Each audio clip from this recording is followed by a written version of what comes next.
Moscow में Putin को target करने की कोशिश की गई। पुतिन के काफिले को निशाना बनाया गया। यह इस वक्त की वर्ल्ड एक्सक्लूसिव खबर है। यह ऐसी खबर है जिसने पूरी दुनिया को हैरान कर दिया है।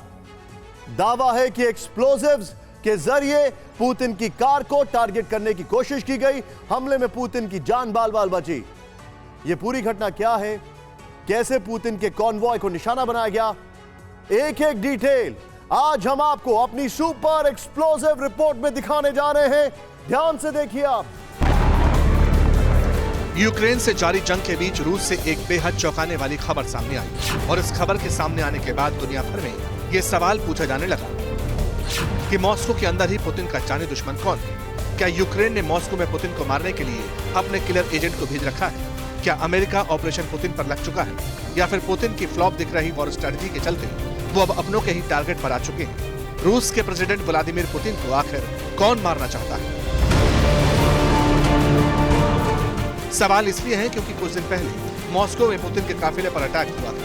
यह हमला उस वक्त हुआ जब पुतिन अपने घर जा रही थी।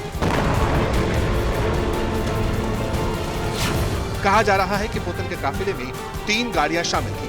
पुतिन तीसरी कार में पीछे की सीट पर बैठे थे। घर से कुछ किलोमीटर पहले ही पहली कार के ठीक सामने एक एम्बुलेंस ने आकर कॉन्वॉय को रोकने की कोशिश की। काफिले में शामिल दूसरी कार रुकी नहीं। इसी दौरान एक ऑब्स्टिकल पुतिन की कार की बाईं तरफ के पहिए के नीचे आ गया। कहा जा रहा है कि उसके बाद तेज धमाका हुआ, धुआं निकला। हालांकि इसके बावजूद पुतिन के सिक्योरिटी गार्ड्स ने कार नहीं रोकी और पुतिन को सही सलामत वहां से निकालकर घर तक पहुंचाया। इसके बाद की डिटेल में दावा किया गया कि एम्बुलेंस के जरिए पुतिन के कॉन्वॉय को रोकने की कोशिश के अलावा पुतिन की कार के बिल्कुल करीब भी एक गाड़ी आ चुकी थी। उस कार ने पुतिन की कार का एक चक्कर भी लगाया और एक्सप्लोजिव से अटैक किया। यानी प्लान विस्फोट करके पुतिन को जान से मारने का था, लेकिन ये कोशिश नाकाम साबित हुई।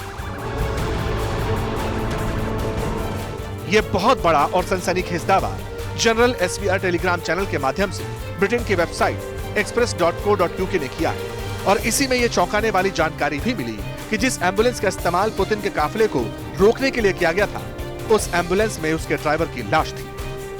क्रेमलिन में इस हाई प्रोफाइल घटना की तुरंत जांच शुरू हुई और इस जांच से जुड़ी क्लासिफाइड इंफॉर्मेशन ये दी जा रही है कि प्रेसिडेंट पुतिन के बॉडीगार्ड्स के हेड और पुतिन की सिक्योरिटी में शामिल दूसरे लोगों को सुरक्षा में चूक के मद्देनजर तुरंत सस्पेंड कर दिया गया। वो सभी इस वक्त हिरासत में। ये एक्शन इसलिए क्योंकि पुतिन के मूवमेंट की जानकारी बेहद खास लोगों को ही थी और ये सभी लोग प्रेसिडेंशियल सिक्योरिटी सर्विस से जुड़े हुए थे। सबसे ज्यादा हैरानी की बात तो ये है कि इस घटना के बाद से ही पुतिन के काफिले में शामिल पहली कार में सवार 3 लोग अचानक से गायब हो गए। उनकी लोकेशन अब तक ट्रेस नहीं हो सकी है। इसकी जानकारी तब मिली जब घटनास्थल से महज कुछ किलोमीटर की दूरी पर पहली कार खाली मिली। हम आपको बता दें कि ये सारे दावे जनरल SVR टेलीग्राम चैनल के माध्यम से ब्रिटेन की वेबसाइट express.co.uk की तरफ से किए जा रहे हैं।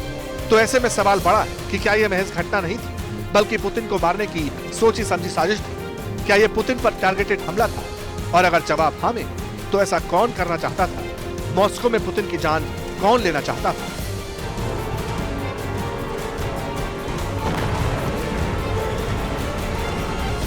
क्या आपको ऐसा नहीं लगता कि पुतिन को किसी ने टारगेट करने की कोशिश की है? डेफिनेटली एलिमेंट ऑफ सरप्राइज है ही नहीं। अब ये तो किया ही होगा, तभी तो ये हुआ है। क्या पुतिन के तख्ता पलट का प्लान था? यह बड़ा सवाल है। ध्यान से देखिए कुछ फैक्ट्स। मॉस्को में तख्ता पलट की आशंका वाली खबर के बाद पुतिन के काफिले पर अटैक की खबर सामने आती है। नंबर 1, तख्ता पलट की आशंका को देखते हुए हजारों चेचन लड़ाकों को मॉस्को भेजा गया। नंबर 2, 3000 से लेकर 7000 चेचन लड़ाकों को तख्ता पलट की आशंका के बीच मॉस्को भेजा गया। express.co.uk की खबर है ये। जनरल SVR टेलीग्राम चैनल के हवाले से ब्रिटिश मीडिया ने छापी खबर। यूक्रेन वॉर को लेकर रूस के अंदर पुतिन के खिलाफ विरोध बढ़ता जा रहा है, यह भी रिपोर्ट है। कहा जा रहा है कि पुतिन ने रूस को एक बार फिर कोल्ड वॉर एरा में भेज दिया। पुतिन के खिलाफ विरोध की आवाज दबाने के लिए उनकी प्राइवेट आर्मी मौजूद है। जिन्होंने भी जंग के खिलाफ आवाज उठाई, उसे पुतिन की प्राइवेट आर्मी ने अरेस्ट किया। ये फैक्ट्स हैं।